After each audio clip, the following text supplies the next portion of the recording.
What do you think are the number one problems for Muslims in the UK? Most people don't know, but there's like 5 million people in the UK that have less than £100 savings. Wow. 34% of the UK adults have less than £1,000. So people have barely even saved any money. We've pinpointed the problem. The problem is wealth creation. So you know how to make money, but do you know how to grow it? And they saw the risk profiles, conservative to aggressive. They thought, I'm not an aggressive person. And when they saw conservative, they thought, I don't support the Conservative Party. But now to actually change your entire source of income, something that is purely halal, it's really commendable. I didn't change my income. I went from income to no income. We are an education platform at present. We try and educate Muslims how to invest your money. If you are one of those people that is able to save and not spend more than you save, you should be putting it to work. Before we begin, we notice only about 20% of you are subscribed to the podcast. So if you like what you're listening to and you want to hear more from us, then please consider subscribing, liking, sharing, or leaving us a comment or a review wherever you are listening to this, because it really does help people to find us. Thank you, and back to the show. In today's episode, I'm joined by the co-founders of Nisba, a platform that empowers Muslims to take their financial literacy into their own hands with investment training academies, comparison tools, and calculators. I see them as kind of like a halal money supermarket.com. The two founders, Ahmad Ayoubi, is a former trader for the likes of Guy Butler and Rabobank, and he's a finance grad from Durham. He's also joined by Adel, Bereksi, who is an award-winning former economics teacher and a financial analyst and an IT consultant. And together they've joined forces to create this. So we're going to be talking about the current state of Islamic finance in this country and beyond, what needs to be done, and also some, not advice, but maybe some guidance and some tips for what people could do to become more financially literate. As always, I'm your host, Areeb Siddiqui, and this is Muslim Money Talk. Guys, assalamu alaikum, and welcome to Muslim Money Talk. Walaikum assalam. Thank you so much for having us. Yes, thank you. It's been a long time coming. I think I first saw you guys, like everyone else, on Instagram, where I think Ahmed, you were driving a car, Adel was there on the passenger seat, and you were just like asking each other questions. I don't know if that. We did that one recently as a new star, but it's been. Oh, maybe that's the one that sticks in my head the most. Yeah. But it's been just under 2 years now, alhamdulillah. Just under 2 years you guys have been doing this. Okay, well, how did you guys first meet? Well, we grew up in the same area outside of London. So we're like family friends. We went to Arabic school together. Nice. But Ahmed was a few years older than me. So we weren't really friends. We knew each other, but weren't really that close. And this is where he says, Adel was the annoying younger guy and we weren't friends. But he was annoying. I don't make that up. He was annoying. Justin was annoying. Yeah. No, he's a very nice guy now. But I think there was quite a lot of competitive spirit when we used to play football, because we used to play football a lot together. Okay. And he was, sometimes when you play football, there's a guy who's slightly younger than you, a little bit skinny, goes in a bit hard with the tackles, think they're really good. Adel was that guy. So it was a little bit, not in a mean way. You could admit it. So when someone's better than you, they're better. It's fine. You don't Sounds like he is admitting. You don't want to admit when someone who's younger than you is better than you. Okay, so that's how you guys first met. But then you guys went on very different paths, I guess. You went off to... Well, no, you studied similar things, no? Yeah, actually, true. We did study similar things. You studied accounting and finance. I studied accounting as well. Yeah. I guess very different career trajectories. I did like a year in finance as a placement year at Disney. Oh, really? Yeah. So they have a corporate head office in Hammersmith. I know, yeah. And I did a year industry there. It was about 14 months. And with it was the really big Sully from Monsters Inc. exactly. statue. Yeah, okay. It was good fun. But I just realized, you know what? I don't want to do this. I don't want to go into this whole finance world. Why was that? It just felt a bit soulless. Okay. I just felt like I felt like I had a greater purpose, that I wanted to achieve more. And I thought, you know what? I want to do teaching. Okay. Which was just crazy. And I remember just telling like friends and family, they're like, what the hell? What a waste. Studying like finance and potentially going to do well. Not really. You were teaching economics. And I announced you as award-winning as a teacher. Yeah, so what was the award that you won? It was for alhamdulillah, I did have really good results. Because I did a graduate scheme called Teach First. Okay. And it was really good, because basically what happens is you go to university. After university, you go into a 6 weeks intense training course. And then on the 1st of September, you're a full-time teacher. Wow. So normally you have like a year PGCE. Yeah. Whereas we were going in like day one teaching, and you do your PGC basically at night, half term, weekends, all that sort of stuff. So like it was brutal. I was 21 years old teaching 18-year-olds. And they were like, sir, like, you want to come to the party on the weekend? And I'm like, I'm not your friend. No, I don't. Totally, astaghfirullah. Yeah. But yeah, it was just crazy. But I really love teaching. So I thought, let me have a go. Okay. And then I'm going to imagine, given your role as a trader, that you didn't see it as soulless, or maybe you did, but the money was good enough that you continued in that. Yeah, I always say that I never really made any decisions in my life. I wanted to study robotics, but actually I applied to dentistry because my dad said there's no jobs in robotics. He said they're all in Japan. What are you going to do in Japan? So I applied to dentistry. I didn't get any offers. And then I applied to robotics. This degree was called Robotics and Cybernetics, I remember, and I got accepted from Reading University. And then my dad was like, nah, you're not doing that. What is that? Yeah, what is that? What is that degree? I don't understand it. It's not medicine or engineering. It doesn't sound like a job. Yeah. So then I ended up applying to accounting. I don't know why. I hadn't even considered finance as a route. It didn't even pop in my head. Funny, when I was 18, I had no clue. I always think that when I was 18, I didn't have much original thought, or I wasn't thinking about much. But anyway, I ended up in Durham studying accounting, and I thought anyone that studies accounting becomes an accountant. But it wasn't like that. And I, you know, those kids who are slightly gifted, not amazing. I'm not like a straight A-star student, but gifted enough to think that, oh, I won't have trouble with anything in life. So I got into Durham and I thought, I'm going to Goldman Sachs. When I graduate, that's where I'm going to go. And then it wasn't until like the end of the second year where everyone was like, okay, time to get your internship. And I was like, whoa. Where do I get this internship from? Who gives it to me? And then obviously I applied to like the big banks, and there were straight rejections. And I think it was the first time in my life that I started getting rejections very irregularly. And that's when I realized, oh my God, I actually have to try in my life now. It was not easy at the time. But then you found yourself in investment banking eventually. Was it Rabobank the first Yes. I actually applied to do a master's, and I got accepted into a master's, and I paid the non-refundable deposit, and then I got the job offer. But my thinking is that university is to get a job, and I had a job offer. So I got rid of the non-refundable deposit, and I just went into Rabobank. It's kind of similar. I related so much when you said I feel like no decision. I never made a decision in my life because it was... I went to do a degree in physics because I actually wanted to do zoology, but my dad was like, you need to be working in financial services. And there was like a clear route from some of the London universities if you do straight sciences into banking, investment banking and consulting. So I did physics at UCL, and then everyone started applying for internships in the second year. I was like, okay, let me start doing that. And my friend was like, yeah, there's Deloitte's got summer internships, just apply. So I went along, did that, got the internship, got the job, and then it was just going on like that. But I never felt like I made a real decision, to be honest, until it came to my entrepreneurial journey. So you never had a job right after university? You went straight into did your masters and then... No. So that's it. I had a non-refundable deposit on a master's at UCL, which I ditched because I was like, well, I've got a job, because I went to Deloitte and I did my grad scheme there for 3 years. So I was a consultant for big banks and wealth managers, helping them to develop their own fintech rollout plan. So this was like at the time of Nutmeg when they were coming out. So I got to work on that, and when Credit Suisse were creating their own, and there were a bunch of all these robo advisors coming out at the time. And then I kind of got tired of working in that industry. It's like very, I don't want to say un-Islamic, but it's also very like haram adjacent in that, there's every social event is very alcohol based. Every client dinner is all about the alcohol. It's very hard to socialize within those companies. You know this, right? And you must as well within your consulting days.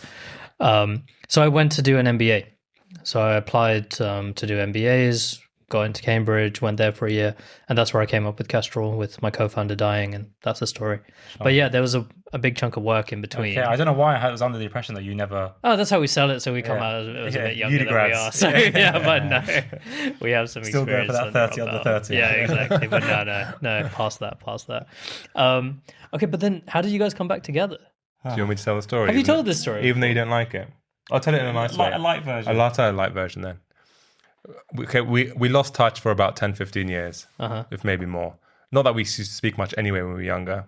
Yeah, you made it clear that you found it very annoying. So. Just football tournaments. Just football tournaments. But we were still connected on LinkedIn, I believe. And that's when I used to see some of Adel's posts. What were you posting about? He used to post about charity sometimes. Okay. And I've struggled a lot in my life with religion. I ask too many questions. I'm one of those people. This doesn't make sense to me. What about this? Why do we have to do that? Doesn't make sense to me. So I used to see a lot of people. I used to invite friends over and I used to tell them all the things that's wrong with Islam. What about this? What about that? If I'm honest, and I used to love it. Because it's an interesting conversation. I don't like small talk. How did people feel when you were doing that? Because I imagine some people got very uncomfortable. No, I'm quite lighthearted. Okay. I'm quite lighthearted about things.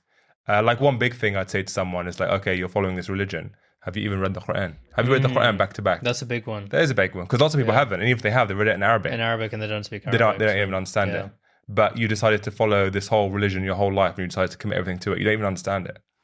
That's a valid question. And you spent years studying whatever degree you've done, whatever, and you still have opinions about it. But this religion that you don't understand fully, you still decided to commit your whole life to it. But that was just one of many, many points. You probably got everyone at home like, oh my God, I doubted yourselves now. No, but it's a valid point. It is a valid point. Like, we should all be reading the Quran in a language that you understand. Yes. Yeah. And reflecting on it and like thinking about it. Like, how many surahs are there in the Quran? And every so often you hear a surah, oh, I've never heard the name of that surah before. Yeah. Al-Hadid, what is that one? What's that one? What's that one about? That's true. It's crazy. And each one you go into, there's a new story, something that you didn't really understand before. But really our understanding just comes down from things that we hear or maybe different lectures we've been to without going back to the source. To be honest, it's Instagram, it's TikTok, it's YouTube. That's how most people consume content about their religion and arguably Islamic finance today. Yeah. Socials. And they're so ready to share it as soon as they watch a 30-second clip. That's it. They're ready to share that piece of knowledge. If it's good, if you've done a good job as a content creator, I guess. Yeah, but there's also the danger, I guess. There is a big danger. But anyway, someone said to me, your problem, Ahmad, is that you have a hard heart. And I always said, yeah, I've got a very hard heart. You know, the type of guys that don't cry. I think most of us are. I didn't cry at either of my children's births, so my wife literally. I don't think you would cry at that. Like, I don't know. Would you cry at your children's birth? You got to put it on a bit, don't you? Yeah, I do. I learned that lesson, and then I was watching Guardians of the Galaxy 3. There was a scene where Rocket Raccoon is like, you think he's dead. And a little tear came out. My wife's next to me and she's like, what the hell is wrong with you? Where are your priorities? Yeah, literally. Anyway, I get what you mean. Yes. Yeah. Hard heart. And they recommended to me that I should do physical on the ground charity work. Okay. Which is something I've never done before. I don't mind giving charity in terms of money, but doing like real stuff. And I thought, okay, that's a good idea. See the impact. Yes, and that's why I reached out to Adel, because on occasion in the past, he has done some charity work on the ground. And out of all the people on my LinkedIn that I half knew, he was the only one that I thought, okay, let me reach out to this guy. So I texted him, I said, oh, hey, let me know when you're going on another trip because I want to come with you. And then that's when he called me and we had an hour conversation or so. Yeah, it was long. It was a long conversation. And I found out he lives down the road from me, even though we both live in a completely different area to the one we grew up in. Oh, really? Yeah. What a coincidence. Yes, it's a big coincidence. Subhanallah, wow. So then we reconnected over that, and then we became friends again. We started going to BJJ together. Hated it. Yeah. It was not fun at all. Yeah, quit that. And then, along the journey, Adel told me that I don't need to do this charity trip. He said I need something else. And he recommended an Islamic development program called Sabil. Which I overwhelmingly rejected at the beginning, even though I said to him, yeah, all right, I'll do it. Because it's a proper thing you got to sign up for, you got to pay $1,000, you got to go to these retreats every year. Oh, yeah. It's when your colleagues ask you, oh, where are you going for the weekend? Oh, no. I'm going to training camp. just seeing the family. No, when you try and explain it to like a non-Muslim, they're like, what the hell are you doing? Yeah, you're going to Syria? Yeah, we do some physical activity. There's some deep dive into some real serious subject matters. Yeah. But it's really good. It is really good. It is amazing.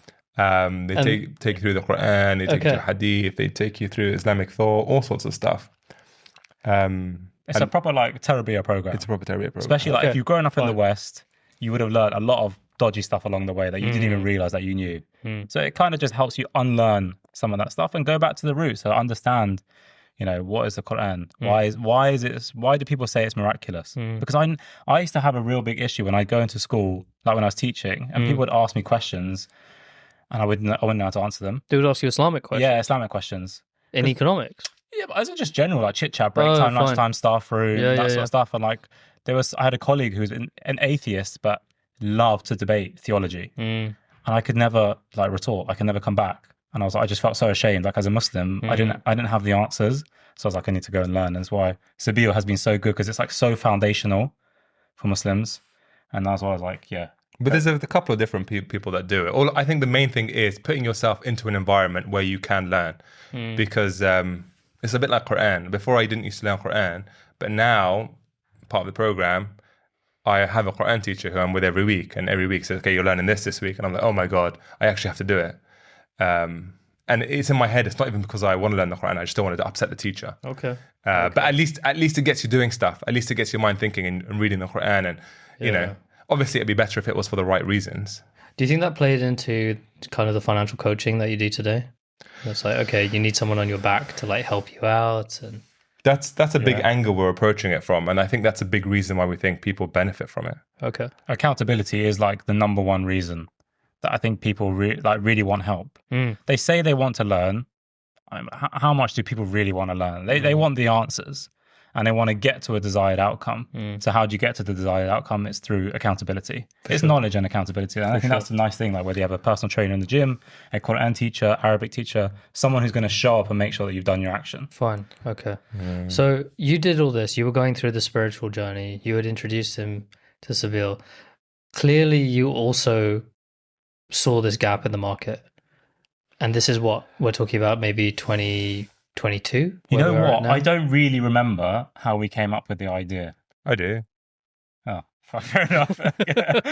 We were sitting in the car outside your house after BJJ, I think. Ah, yes. BJJ is Brazilian Jiu-Jitsu, for those who don't know.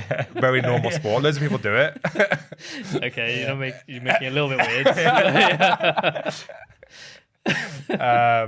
And we were talking, we should do something together, we start a business, everyone's hopes and dreams, very naive.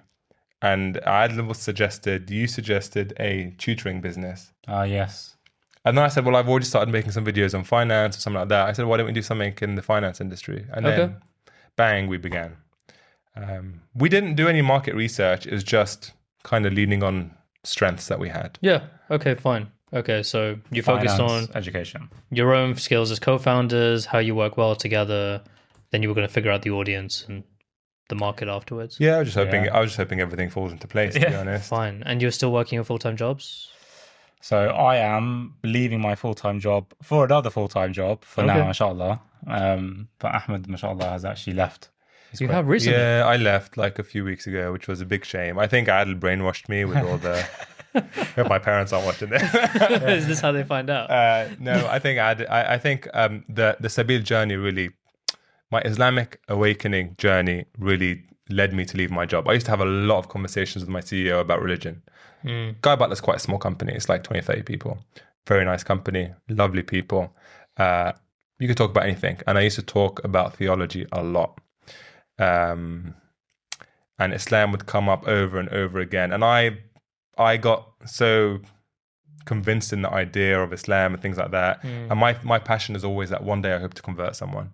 Never done it before. I don't think I've got the right patter to do it or anything like that. But I was having a conversation one day with my CEO, and I said, look, I believe what I'm saying so much so that I'm thinking of leaving the job. Wow. Because I'm a broker. I broke bonds. Bonds have interest in them, and that's not what I want to do with my life. And he's like, oh my God, let's go to the meeting room. So then we sat in the meeting room for a while, and I said, yeah, I'm going to leave. This is a weird thing. I'm bad at so many things when it comes to religion. One of the things is dua. Very bad at making dua. But I made dua for two things. One, to be able to leave my job. The other one for greater faith. Leaving my job because it's such a good job. The hours are so easy. The money is so good. I was there for over 10 years, 13 years. Wow. I had a junior doing all my work for me. honestly, it was really, really The dream. It was a dream. It was a bit boring at times, but it's a type of job where you can put your feet up on the desk. Yeah, it gives you time for BJJ. Exactly. And it was a wake up at 6 and then you leave the office at 5. So I have to. It's quite early, but then you leave at 5, and there's no work in the evening, no work in the weekend. But subhanAllah, the journey that you've come on to not only, start practicing and really believing this, but now to actually change your entire source of income to something that is purely halal. It's really commendable. I didn't change my income. I went from income to no income. No, but it's commendable. It's the journey that you're going on, and that's coming, and that's coming. But it really says a lot. I want to, before we continue, I hope you don't mind me asking, was there one thing that convinced you that, okay, this is the right thing to be believing in? Oh, Islam-wise? Yeah. It was the Quran. I kept going back to Quran. There wasn't one thing in particular. I remember once I was reading the Quran, I said, oh, this book is a miracle, but I feel like God is an angry God. That's how I felt it. But so I couldn't marry up the two. And I think for me, the big thing was to stop asking so many questions. Why is there suffering in the world? It wasn't questions like that. They're more philosophical questions about who created God and how does this? Honestly, like these questions are mad. Like if we were to get into them now, like, wait, just to give you some of them, give you a taste. What about, is it the best system? Sorry. Oh well, I said this thing. For example, it's inevitable that some people will go to hell, right? And people will go to hell because of the rules that were put in place by God, rightly so. But in theory, if the rules were changed or the message was made a bit clear, there'd be a lower percentage of people that would end up in hell. Because I can't say Areeb is going to heaven or hell, but you can say that roughly 5% of people are going to go to hell. Or 10%, or 50%, whatever. Obviously, we don't know that number. We don't know that number. Like, if you were looking back at it historically. Yeah, I've never heard the statistical analysis of how many people were going to go to hell. But now I'm thinking about it. It's a bit like rolling a dice. When you roll a dice, you don't know what number you're going to get. 1, 2, 3, 4, 5, 6. Sure. But if you roll 1,000 dice, die. You know that 1/6 of them are going to be a 6. Sure. It's the same with people. If you create 1 billion people, you know roughly this percentage of people are going to go to hell because of the situation they've been put in, because of how the message has been delivered, and because of how clear it is, because of how our minds work. Maybe, but then I'm also think about the hadith where, was that hadith or is it mentioned in the Quran? I can't remember now, where even when Pharaoh was drowning at the bottom of the sea, Jibreel alayhi salam came and started stuffing dirt into his mouth so that he couldn't say shahada, so that there was no chance that he would be forgiven, which means that even someone as like low and horrific as that person, there was a chance for him to escape. Obviously, there's a chance for everyone, but it doesn't change the statistic. No, but that's the system, I guess, in that the system is a little bit broken in favor of going to Jannah, in that if someone really, really wants to, they could seek repentance. They could, yeah. It's easy to seek repentance and it's easy to go to hell. But at the same time, lots of people still fail the test. Sure, okay. And could the test have been made a bit easier? Could the Quran have been made a bit clearer? Could alcohol have been made halal? Could this have been okay? If that slight change was made, would more people end up in heaven? Yeah. Does that mean that God isn't merciful? Anyway, just like... I'm getting a taste of these dinners now. It would just be like, it'll be hours and hours of conversations. Like sometimes I'm just there like, I don't even know how to come back to this. Like, these are mental... It's all theoretical stuff, but I feel like a lot of it, in the end, I think it's a waste of time. It's very interesting to think about, though. You don't get it. Because I've never had these thoughts. Yeah, neither have I never really went down this path. So it's interesting to see how other people think. Mashallah, a very unique individual. Yeah. In a good way. I think that was just my test. And Islam is submission, right? Yeah. And I think you do have to. You're never going to understand everything. No, you can't. And just because at the time I wasn't in 100% agreement with everything that Islam said, it's not like I'd convinced myself with the whole atheist story either. It's just that I don't know. I don't know what's right. So how do I know what to follow? How do I know what not to follow? And this is an annoying thing. When I used to speak to my CEO about it, and I say, oh, I believe this and this, and this makes sense, and this makes sense for me. He goes, well, you're inclined to become a Muslim because of your upbringing. And I said, well, you're probably right. There is a big bias there. And I can't ever prove to myself that the reason I chose Islam isn't because of that big bias in me. Had you been born, I don't know, like in New Zealand? Yeah. Like a Maori? Yeah. Right? Would you have discovered Islam? I wish I knew the answer. I wish I was born. But we'll never know. No. We'll never know. Alhamdulillah, I guess that's what. Yeah. Alhamdulillah, There's a reason for it. We just don't have the hikmah. We don't have the wisdom to know why. So, well, it's a great blessing to be born Muslim, but at the same time, it's a great test, because if you fail the test, it's like you were given the answers and you had the knowledge, and you still chose not to believe. So it's such a great burden. For sure. Absolutely. I'm seeing two very different personalities at the helm of this very exciting new company. And what I want to ask is, because the viewers are probably thinking, what are we watching? What is this debate? I'm finding this very interesting, so it's cool. What was it like when you first went out to the market? Because was your aim to educate people as to the dangers of riba, to show them what is actually out there, to actually, like, what was the mission of Nisba to help? And what is Nisba? What does it mean? The mission was never to kind of go out and talk like so openly, riba is really bad. I think people know it. Like people know, if you have money in a savings account, you're earning interest, it's haram. Like I think that's pretty like common knowledge. The idea was put your money to work and let's try and break it down in a nice, easy and practical way. So we started off basically trying to do social media shorts really, really poorly. And then we started to do events because we thought, I like teaching. Ahmad has done some events as well. We thought this would be a nice way to do introductory concepts. And the first time we did it, we broke down all the topics. Well, Ahmad came up with all the topics and it was like 3 hours long. And we had these poor 14 people in the room with us for like 3 hours going through ISAs, SIPs, pensions, all of it. Did they enjoy it? To some extent, yes. Yeah, they did. I think they did enjoy it. It's just, we just thought, look, people don't understand the stuff. And you speak to anyone and you say, what's an ISA? They're like, oh, it sounds like interest. It sounds haram. That's true. So the knowledge level is so low. So why not? Let's just try and make it really easy and fun for people. And that was kind of the mission. I don't think we ever set out with, we're going to change the world or we're going to do anything like that. It wasn't. I think I did my exams to be a financial advisor a couple of years before. And I actually did them just to educate myself, to try and sort out my pension. I thought instead of trying to figure it out on the internet, let me learn the proper way, I'll just do the exams. And I would love doing exams. I just finished doing my CFA, had free time in the evenings. Thought, okay, what should I do now? Let me enroll into another exam. Yeah. Because I don't like wasting time. And I thought, instead of trying to be brave and do a business, let me just do exams, because that's an easy way to pass time. And because I had the knowledge, but at the time I wasn't really investing in a halal way, and then I started slowly moving my money to halal investments, I realized, there's this fund, and what's the difference between this fund and this fund? And what about this fund? What's the best to cook fund to choose? And after I kind of got that new knowledge and I was applying it to the financial advice stuff that I had learned about, I thought, this is quite interesting. And most people don't know about this probably because I didn't know about it. So let me talk about it from a practical side. Were you aware of the other industry players out there at the time? Islamic finance gurus or Wahid or Fiverr? IFG I followed from a long time ago. Like they were the OGs. Yeah, I remember following them. And you guys remind me of a young IFG. Not Ibrahim and Mohsin. I think we're not the same age. A better version, you're saying? That's a bit harsh. I did not say that. But like an early version, in that it was so content heavy and content driven, and the branding was really unique and interesting, and it was bringing a new younger audience to Islamic finance. It's what brought me to Islamic finance, was what IFG was doing back then in those days. So I wonder if you guys know your role in the industry now and what you guys are doing. And I guess... What does Nisba mean? It has a few meanings. So from one of the meanings is that association to something else. So like you could be associated to something else, which I think is quite nice, because in effect, when we are doing this comparison of different companies, there is an association. Yeah, okay, nice. That wasn't the intention. Okay. You came up with the name Nisba. I don't know why. It's also kind of percentage in Arabic. A secondary meaning is percentage. Nice. But really good.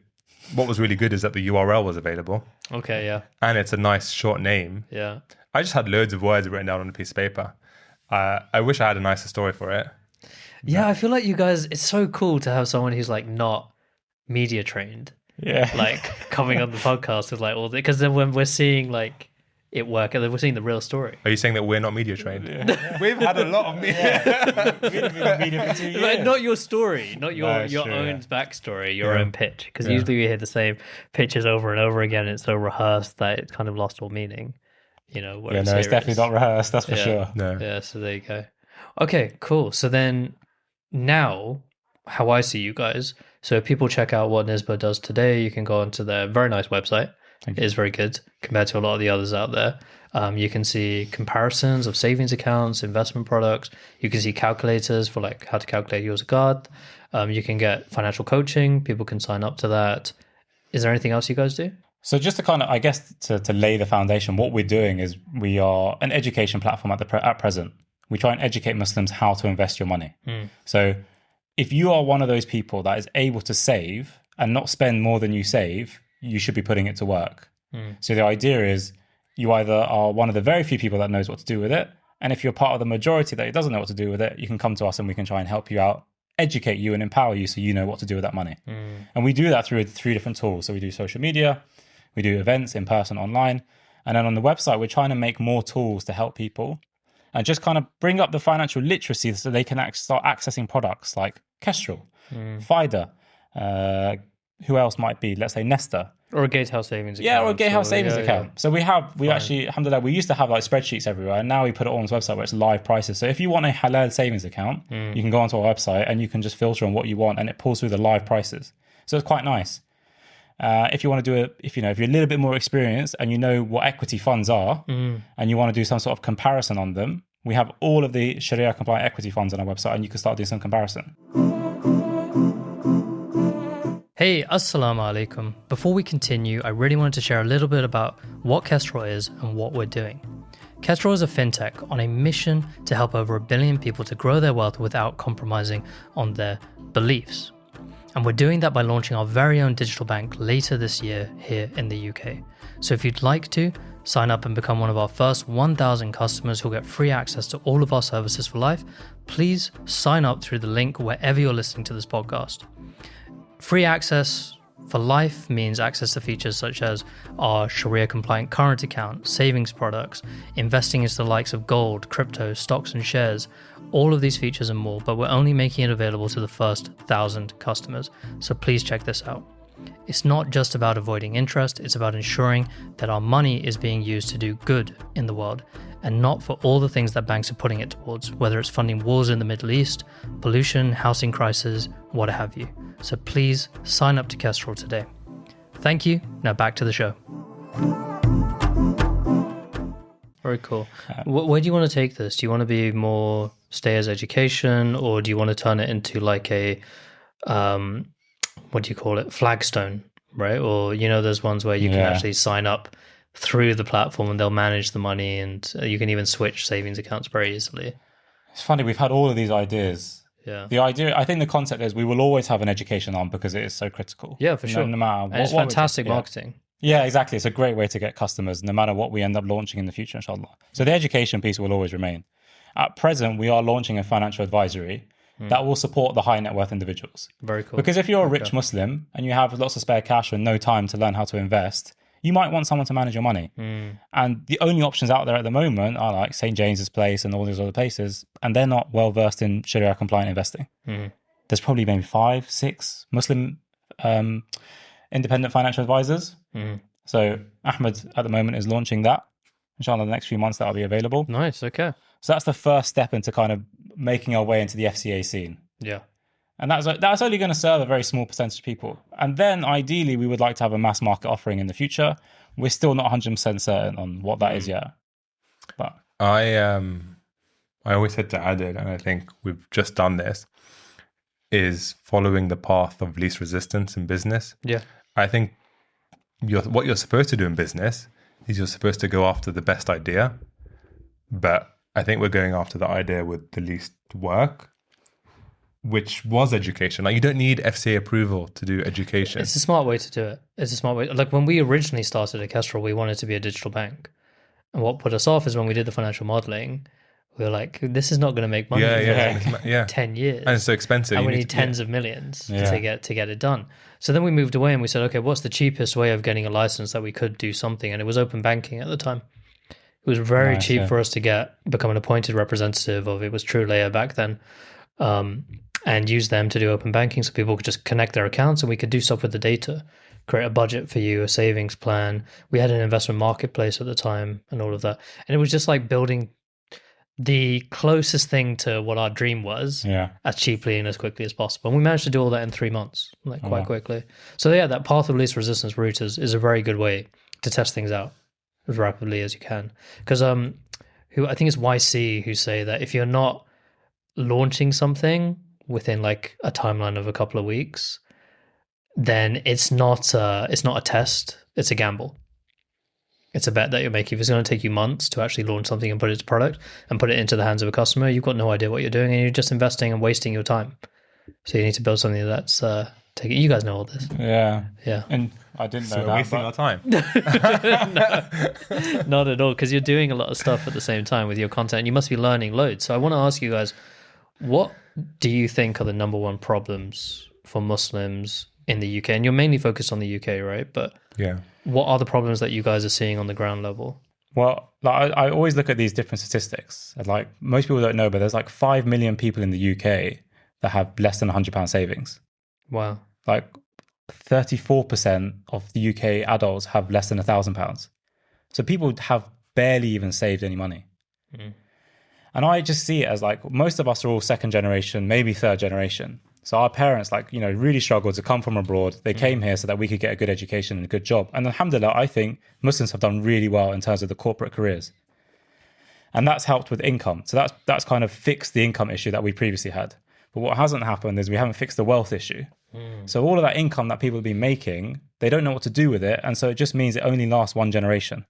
So when it comes time for the like planning for the kids, there's nothing ready for them. Yeah. So the kids are back to square one. Oh, I have to get a really high paying job. Oh, I have to go through all of this struggle. So it's now, okay, we've pinpointed the problem. The problem is wealth creation.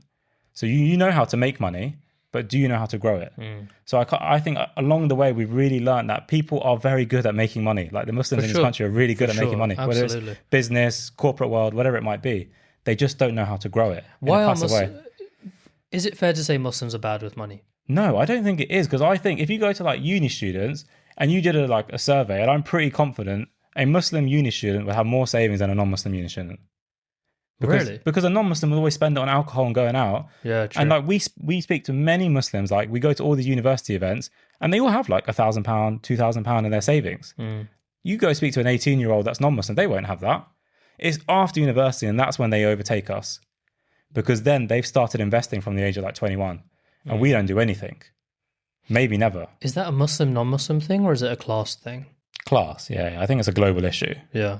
Okay. In that if your parents invest, you're much more likely to, and it's literally generational knowledge being handed down.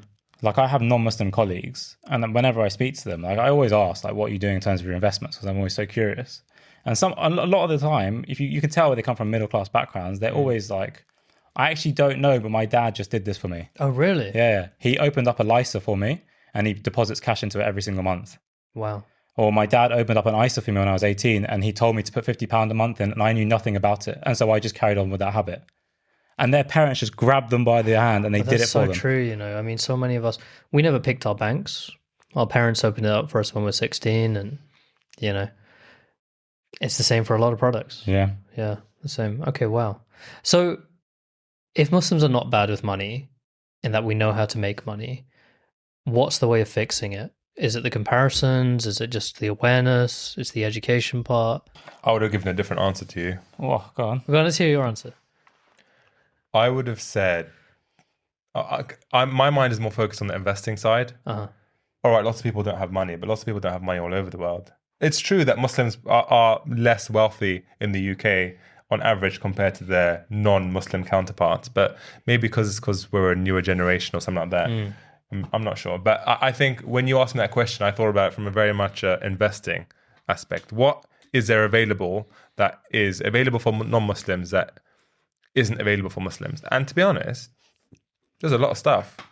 You want savings accounts, there's Sharia compliant savings accounts. You want equity funds, there are Sharia compliant equity funds. You want an alternative to bonds, you got Sukuk. You want alternative platforms, you got Nesta, you got Curate. I think there's enough in terms of selection, but sometimes I feel like it'd be nice if some of the funds out there, if more of them were done by Muslims, if less of them were done by HSBC and BlackRock. I feel like... Why is that dangerous? It's not dangerous. I just feel like it would be nice if that was the way. It's like, oh, Muslims are founding companies which support Muslims, as opposed to non-Muslims are founding companies which I don't want to say it like this, but extracts money from Muslims. I'm all listen, I put out a survey. People on the group know that what I'm talking about, but are you guys in the London Muslim Tech Bros WhatsApp group? We're not really bros, to be honest. I feel like you guys are like the bros of Islamic finance. So there's this WhatsApp group with like 400 people in it. And I went to an event by a new Islamic bank that's launching, and it became quite apparent that no one at senior leadership was Muslim. And yet they were talking about how we really want to help uplift Muslims. I feel like I think we saw this back. Yeah, I thought that's weird. Why is no one a Muslim there? Yeah. Okay, so let's not name the name of it. And then I think just during the event, I just put out a survey and said, "Do you care whether your Islamic bank is Muslim owned or not?" And it causes big debate, like dozens of people getting involved. And some people said, yeah, it shouldn't be, it should definitely be Muslim owned. We shouldn't be taking money out of the community. But then some people who were quite vocal about it, and we've had conversations about this. It's not in a bad way. Don't worry. You know who you are. He said, actually, I'd prefer if my money was not sat with Muslims. It should be Sharia compliant, but I would prefer that it's not Muslim owned because I don't trust Muslims with my money. There's been too much bad stuff that has happened in the past. And that really struck me. Firstly, because I'm in the industry. And I was like, oh, damn. It's like straight to the heart. Yeah. But secondly, I was like, maybe loads of people do feel that way. You know, do we trust each other? Do we uplift each other? No, I don't think so. To the point where we have had bad incidents. For the longest time, using an Islamic bank that was synonymous with compromising when it comes to user experience.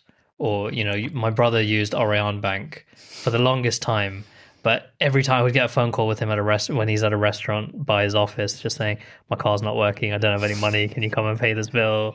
Or he's like stuck underground because the card just stopped working as he was trying to tap out, to the point where he just had to use Monzo, you know?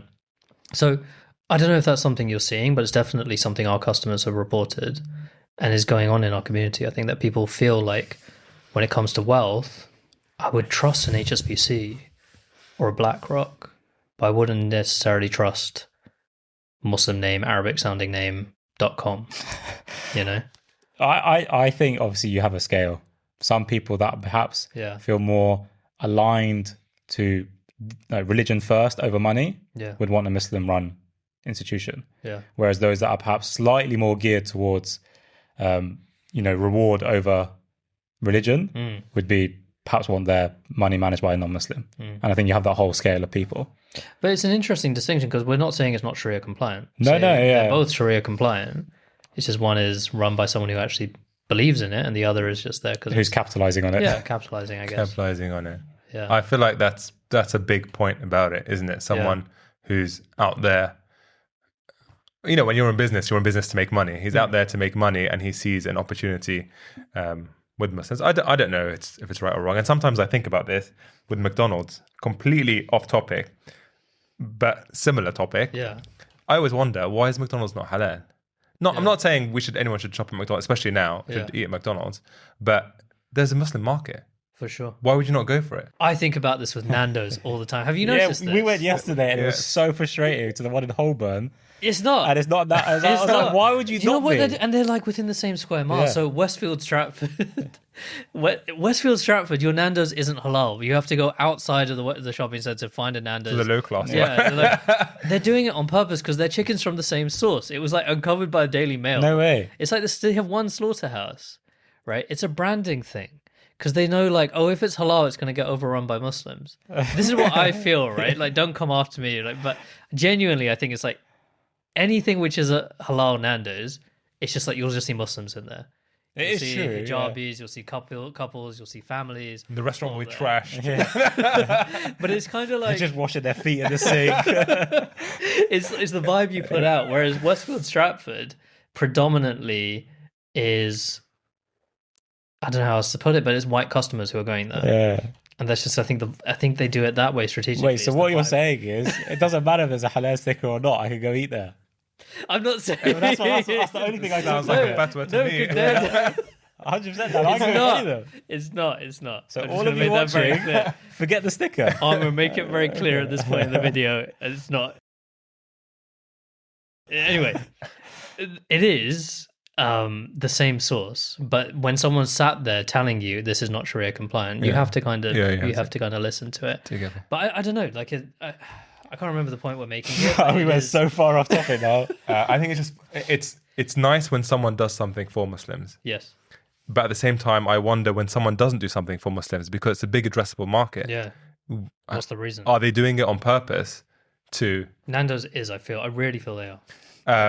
Yeah, and I feel like why would McDonald's not do it? I was actually searching it just now. I was like, oh, is there any halal McDonald's in the UK? They're not even trying. They explicitly say it's like Five Guys made the switch recently. Exactly, Five Guys made the switch, and everyone was raving about it on social media. No, screw them. I'm not going. So, all right. So, if non-Muslims make a Sharia compliant bank, good on you for doing stuff for Muslims. When Lush released their watermelon soap, good on you for doing something that agrees with Muslims. But at the same time, if a non-Muslim opens a Sharia compliant bank and a Muslim opens a Sharia compliant bank, I'd go with the Muslim every time. Personal opinion. Even if it was a way worse product. Is Kestrl worse? We want to be better. We want to be at least as good as Revolut. Really? Because Revolut is like the gold standard. That's what we've got to aim for. Revolut's pretty good. Such a if we slick shoot design. for that and we hit Monzo, then I think that's pretty good. Right? Maybe Starlink. But that's what we want to get to, right? You guys were at MTF. Yes, right? your design looks super cool. Yeah, so that's what we're aiming for in September. So we're going to start off with a Sharia compliant current account, which gives a return, which hasn't been done in this country before. And then we want to introduce savings products, and then we want to address the liability side of it as well, and introduce some credit products, some insurance from global products that we can bring here through our banking partners. Amazing, So that's the intention. It would be so nice because when we always talk about savings accounts, people's first question is, "Oh, can I use it in a shop?" I'm like, no. A savings account is an e-savings account. But it makes sense. They've never used it before, Yeah. right? They've never used a normal savings account, so how would they know? Yeah, exactly. So this is the way. It's because when you have a bank, your savings account's always linked to your current account. Yeah. So you could always do that quick transfer to your current account and spend it if you really wanted to. But obviously, these savings accounts are not linked to anything. Do you guys talk about alternatives? So beyond just like fractional property, but crypto, gold, is that something you see a lot of questions on? We talk about gold. We don't like to talk about crypto because there's a lot of scams online with crypto. Yeah. Funny, this one woman, she actually sent me an AI video of my face and she got scammed out of a couple of grand because... From you? Not from you, from an AI of you. From someone who made an AI video. It was a terrible video, but some people, I guess, they just fall for stuff. And they end up transferring money into crypto and they lose money. So I think of it as a way to kind of protect our audience, because if I talk about crypto, if you try and get scammed by a fake Nisba account and they talk about crypto, you're going to think it's... So if you ever hear these guys telling you to move your money into something, it's probably not them. It's not us. Yeah, we never ask you to move your money anywhere. We're just educating you. You do what you want to do with your money. Yeah. So it's almost a rite of passage though for someone to try and use your face to scam. That happened to us recently, where our TikTok, there's just like fake Kestrl TikTok accounts. And what really hurts is they've got more followers. So it looks like legit. And they're doing the same thing. They're DMing people, thankfully people we knew. So I got a message from Arfa, who runs MTF and Islamic Makers, and she's like, I'm pretty sure this isn't you guys. Just saying, can you sign up to this Telegram group? We've got this crypto that we want everyone to invest in. Classic, isn't it? It's just pump and dump schemes. I think it's really easy to fall for, if I'm honest. I don't think we could even say people need to be more sophisticated. No, I think genuinely people will fall for it. Like, people need to be really careful. No reputable brand will DM you saying, put your money here. Yeah. So just take it as a blanket rule. If any brand is DMing you saying, put your money somewhere, don't listen to them. But the video one is scarier, right? Because that's becoming more... Yeah. I don't know if you guys have seen the Yeti guy on TikTok. I love the AI guy, actually. Yeah, I think he's really cool. But it's you don't know that? No. Okay. I don't really go... Bigfoot and Yeti. There's Bigfoot and Yeti like best friends. No. Well, like us. Yeah. You guys get up to more halal activities than those guys. But it looks really real. Really real. And the voice, I think the voice is the scariest part, because before you could always tell really when it was like an AI voice, but here they're getting the tone and the inclinations right. So it sounds like proper sentences with the right accent and everything. Okay, wow. So what are you hopeful for in the industry? Because you've done a comparison. You pretty much know this universe better than anyone else. What do you think is lacking right now, and what do you hope to see? I wish there was a little bit more competition in terms of the players out there, a bit lower fees, fees is a massive thing for me. But at the same time, I think I showed someone a fund, and I said, oh, maybe Muslims could have an alternative, and they responded saying, oh, but then it would be more expensive.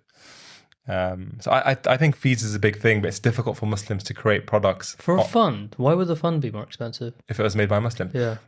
Typically, if a Muslim company makes a fund, they won't be a large company. Yeah. So they couldn't launch the fund at scale. Okay, fine. Whereas a Vanguard can charge under 0.1% fees. HSBC. Yeah, fine. they can charge 0.3. I mean, I think the cheapest fund run by Muslims is probably the Wahed Fund at 0.55% in the UK. It's still quite expensive.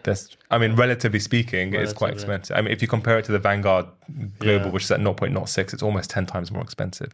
Wow. So, that would be good if there was a bit more competition in that space of people launching funds. And of course, the other big thing is funds that agree with the ethical values of Muslims. Yeah. We get that. Yeah, the big difficulty is how do you standardize this whole kind of ethical piece? Because it's not really ESG, it's beyond that. Like you always give this great example with your mother-in-law asking you about Costco. So his mother, because I don't know, can I say, obviously your family's Palestinian, his in-laws are Palestinian. Okay. So they called him up and said, look, I heard some things about Costco, can I shop there? And so Ahmad went away and did some research, and it was like, well, they don't have any bases in Israel. They're not like funding Israel in any way, but some products that they sell are Israeli. So where do you draw the line? And like defining that scale is so hard. And who decides it? Yeah. Like if it were to be decided by a board, there's always just going to be uproar. Yeah. Like some article will pop out that company gave money to a charity, and the charity then gave a subsidiary arm and then ended up in Israel somehow. This happened at a Kestrl live event once. I think it might actually be on camera. Amr will remind us, but we launched a boycott screener, which is a big part of our debit card function that will flag if you're spending at like a McDonald's and suggest an alternative. And someone was just playing around with the calculator during the live Q&A, and they typed in Gymshark, and Gymshark came up as compliant. And then someone said, but didn't they use an Israeli model to for one of their things? Yeah. And then someone else said, yeah, but isn't that okay? Like, do you want to boycott them because of that? And someone was like, yeah, we should, right? We should boycott everyone.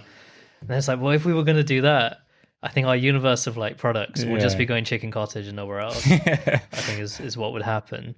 So yeah, you're right. It is very difficult. Rehan Ahmed from Halal Stocks.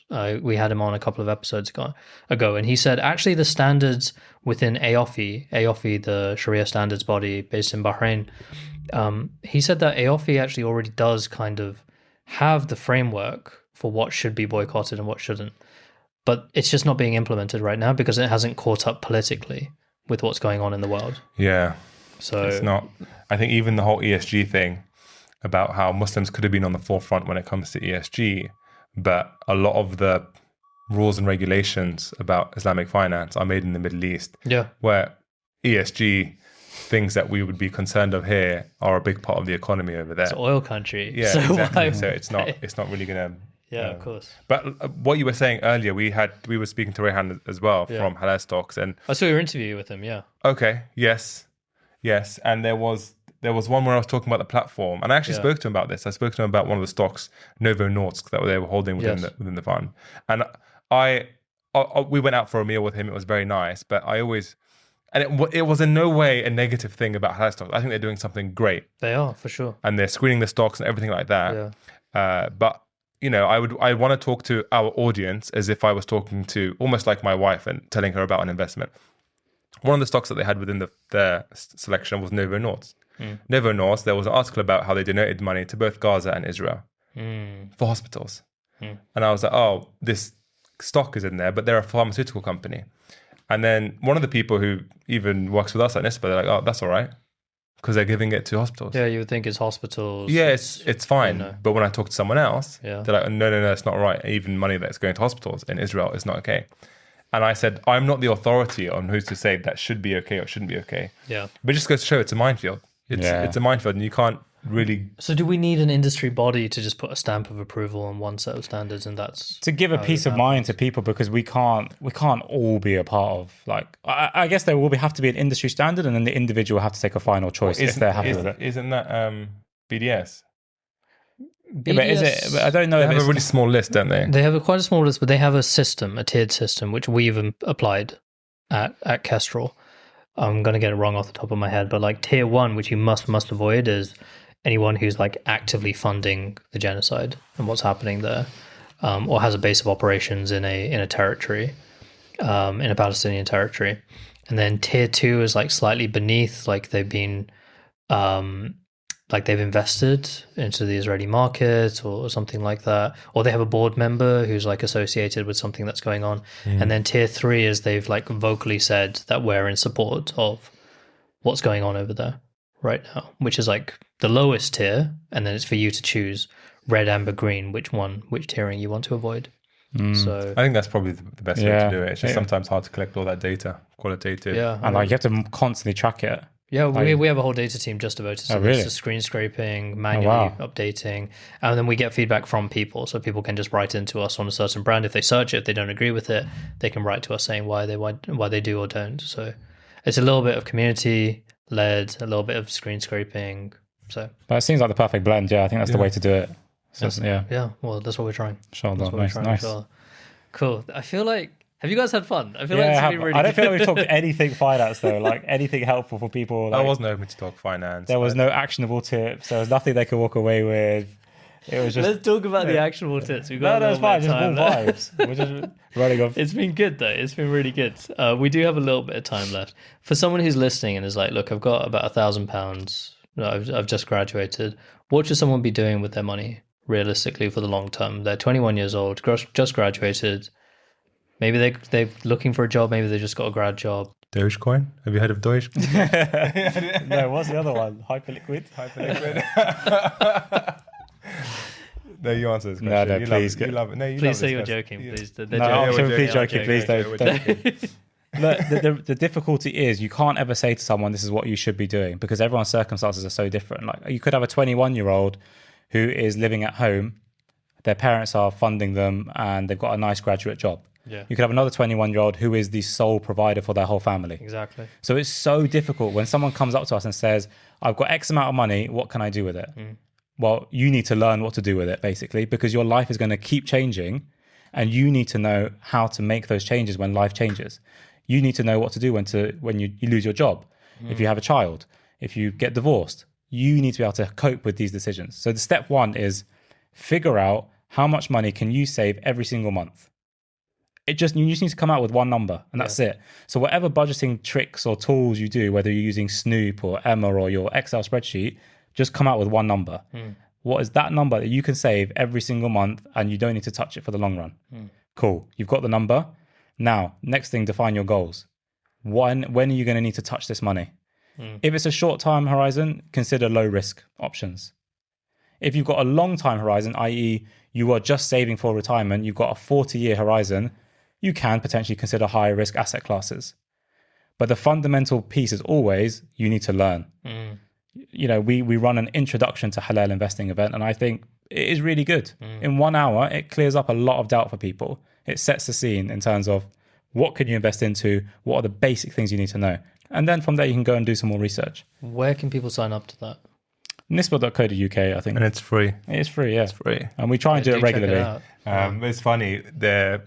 I want to bring up the story, and I said to Adel, should we bring it up? Said, I don't know. Bring it up. But just to push home how big the education thing is, they always say you're really good at teaching a subject if you've just learned it. Because if you just learned it, you kind of understand the mental blocks to get over to teach it.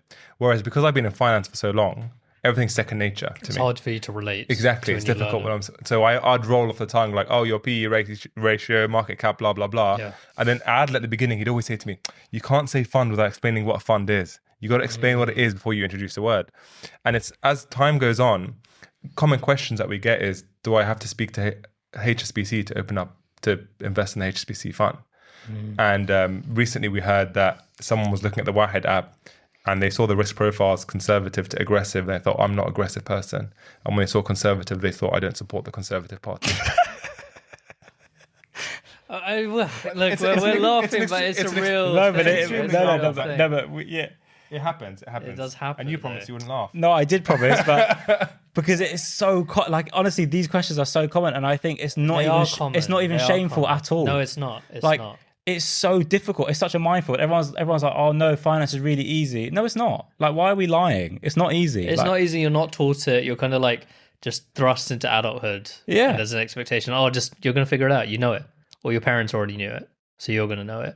But for most of us, that's not the case. And then what's going to happen? You're going to hit 40s, 50s, just pretending like you knew it, still having no money. That's how a lot of people live. That's why I say education is so important. The funny thing for me is it really encourage it, this whole coaching thing that we do, even though I always just think, oh, coaches, what a load of rubbish. But at the same time, I struggle to think if I would pay for it myself. However, close family member of mine recently started doing PT sessions at the gym. And I thought, what a waste of money, because it's ridiculously expensive and you're just running, you're lifting weights, you could do that by yourself. I don't go to the gym because I can't be bothered. And then I signed up with this PT as well for some free sessions. And I thought, oh my God, now I'm actually going. All right, I pay 10 times the price, but I actually go. And this is going to have huge impacts on my life later on. Yeah. Because now I'm mid-30s, I can already feel my body breaking down. And sometimes when you look at our parents' generation who weren't very active in their youth, and they're already breaking down in their 50s and 60s, where you see their non-Muslim counterparts running marathons. Yeah. It's not our parents' generation to run marathons. No. I just think, it's very important. So there is value in sometimes paying more for something, or paying for something you wouldn't do just to enable you to do it. But you said at the start, it's like with your Quran lessons, it's accountability. Exactly, accountability. But do you know what the nicer thing is with investing compared to everything else? Like whether it's Quran, whether it's diet, whether it's gym, you will only see results of the gym or Quran if you maintain it. With financial knowledge, you only have to do a little bit of effort in the beginning. That's true. And then it just does it by itself. It just keeps so going. If you just do a couple of months of work, you could put your hands up and that's it. You're sorted for the rest of your life. For sure. The one thing I'll add to your tips is Islamic savings accounts exist. A lot of people don't know that. So I've spoken to so many people who have tens of thousands that they've just amassed. It's just sat in a current account because they're too afraid to make the step to investing. They kind of like hear about Wahid or Curate and they get caught up in it and they don't do anything. And they think there's nothing else out there. But there are Sharia compliant bank accounts where you can put your money and they'll give you a Sharia compliant return. And it's FSCS protected as well, which is the like holy grail of what banks are offering, which are out there. So you can check that out on Nisba's calculator on their website as well to compare the different savings accounts. So it's not the risk of investing, but it does give you a return on the money, which is at least beating inflation. And inshallah, we'll be offering something similar at Kestrl as well. So nice check that out. No, but it's such a valid point because I did in this example the other day. If you'd save £10,000 in like 2014, that's worth less than £7,500 today. By just keeping it in the bank, you've lost $2,500. Yep.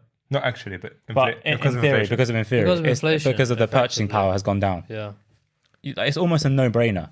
Like if you're not going to do anything at all, at least start with a savings account. I told my dad to open an Islamic savings account. He doesn't trust Islamic banks. Why? So I told him about FSCS. He said. I hope it's okay to say this. He said that he feels like the government is always against Muslim-owned companies, and he said the government wants to just crush them and shut them down. So he doesn't trust keeping his money in an Islamic bank. And at that point, I stopped discussing it with him. Even though after I told him about FSCS and everything, he's like, nah. I think very dismissive. Your father's right in some ways. Oh, really? Islamic companies, financial services companies do struggle with the FCA a little bit because the FCA does not understand like Sharia compliant processes and Sharia compliant financing to the point where it's made a lot of Islamic finance companies turn away or have to change their business models. Nesta is one of the few companies that actually managed to convince the regulators to come up with a new license to do exactly what they did, because it's kind of different if you think about it. Like buying a property in a Sharia compliant way, it's not quite debt, it's not quite investing, it's kind of something in between. So it needed its own license, and that's where it got there. So yeah, your father's kind of right in a way. So we shouldn't use... No. Once you've gotten that stamp, once you've gotten the regulation, it's all good. It's all good though. What are your backgrounds? I forgot to ask. As in, like, ethnically? Yeah. I'm Algerian. Okay. I'm Syrian. Syrian, fine. But pause the video there and let the viewers guess while we stare directly at the camera. Yeah, and put a timer down. Da, da, da, da, da. It's not fun at all. It's not fun? No. Where are you from? You can Pakistan. guess. Pakistan. Why do you think that? Because you told us you just flew back from there. That could have been from work. Yeah, sorry, I assumed. Massive racist. Very racist. Yeah. Very racist. Why else would someone go to Pakistan unless they're from there? You know what? I had a lot of Muslim students with like Pakistan, and they always used to sell me on the tourism. Like, no, sir, you really need to go to Pakistan. Yeah, I've heard good like, things about Pakistan. It's beautiful. Yeah, there's a lot it's of amazing. backpackers there. I'm like, yeah, sure. One Airport's day. full of white people. Really? Yeah, loads of them. Yeah, just going there making Like YouTube. on their own accord. Yeah, on their own accord. What do you mean? Not under duress. No, they're there for backpacking because there's like beautiful scenery there. Yeah, right? I have like heard. the mountains. It's like Switzerland, and then Inshallah. even in Karachi, just like the food scene in Lahore and all of that. It's not just like super busy. It's very busy. You wouldn't go there with like family, kids, unless you're from Pakistan. I've right? taken there's like whole like resorts, especially in the north in Kashmir. It's like beautiful up there, beautiful country. The climate's really nice. It's the Himalayas basically. So you've got like the second highest mountain in the world, K2. A lot of mountaineers go there. Good wildlife, the snow leopards. You know what? I don't know if it'd be on my list. I think I'm sold. My wife likes warm places. Yeah. Pakistan gets really hot. What do you really mean? hot. It No, was but then 40 you said you were degrees. talking about mountains and snow leopards, and in my head I was thinking, oh, Yeah, it depends on the time of year you go there. yeah. Yeah, there you go. A little nice ad for Pakistan Tourism Board. Sponsor us. What about Syria? I've always wanted to go to Syria. I've never been. Well, you can now. It's open. Yeah, in theory. Yeah. Yeah. My wife always wants to, she keeps saying to me, when are we going to go back to Palestine? Because, so I think I have to book that first. It's hard, Not though. back to Palestine, but go for the first. She's never been to Palestine. I've never been to Syria. So we're like Really. Fakes. the white Arabs. It's very hard though. I know people who got rejected recently, trying to get through because they go through your phones, your WhatsApps. Yeah, it's mad. So I saw some people like have to get a second phone. Yeah. And just leave the other phone at home because it's not worth the hassle. That's a smart way to do it. Yeah. And then even then, if you're tied to something like poor Ibrahim from Teen Developers, because they run the Hack for Gaza Yeah. campaign, so they just looked him up. They found that his name is linked with it. So he was trying to cross at the border and they didn't let him through. No way. So send them back. Yeah, send him back. Oh, wow. Same with Saqib. Saqib from who we had, Saqib Ahmed, who runs Simply Smashed. He was one of our, that guy. Yeah. he was on our podcast recently as well, formerly in data over at Goldman Sachs, then turned all of that into burgers. Go watch the episode. It was a very good episode. We should have got more views. But yeah, he got turned away because they just found something on his phone, like he'd forwarded a message. So How do they find that? Like, how can you be scrolling that much to find? I think they've got key terms they search and all kinds of stuff. That's We've talked about Palestine in this podcast so many times. I feel like we're going to get shadow banned. 100%. But inshallah, please watch, share, like, and subscribe. There you go. Anyway, Yeah, it does happen, right? it does for sure. It does happen. All right, so we're running slightly short on time. This has been really fun. I think it's the most fun I've had on a podcast in a long We told time. you. It's been a good one. Are there any final words that you want to? Whether you like it or not, you have to learn this information. And if you don't, you and your family will suffer because you're not going to grow your wealth in a Sharia compliant way. So either you put it off and you never come around to it and your kids will be really annoyed at you, or you just get on with it and you learn. Put a bit of effort in, either do it yourself or come and get some help from us. But you have to learn. This is not a vitamin. This is like a painkiller. You need to learn this knowledge. Yeah, subhanAllah. When you said suffer, I thought you was in like you're going to Jahannam. Yeah, you were like super intense. Yeah, you are gonna suffer. Pay the money now. Yeah, we do lots of free stuff as well.